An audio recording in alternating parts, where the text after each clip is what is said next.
think with this subject is, do you want to make something or do you want to buy it?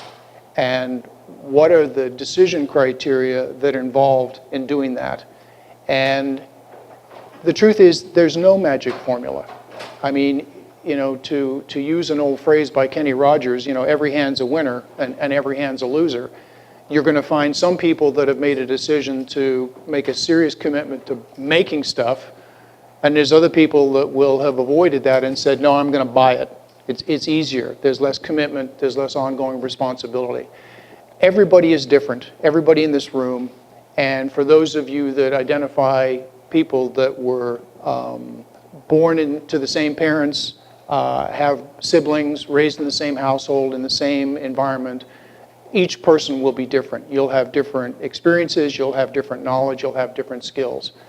And even though it sounds like a psychological thing, I think a lot of who you are will determine how you behave relative to the make or buy decisions. So you've got all these factors that go into play.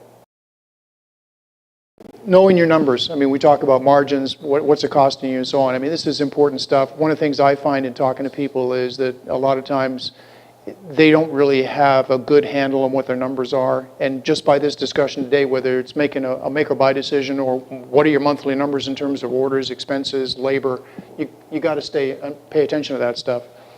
And this is the last thing is I'll leave it with is what's your end game? I mean, if you say, in 5 years I want to sell my business and be out of it, then that leads you to a certain level of decisions.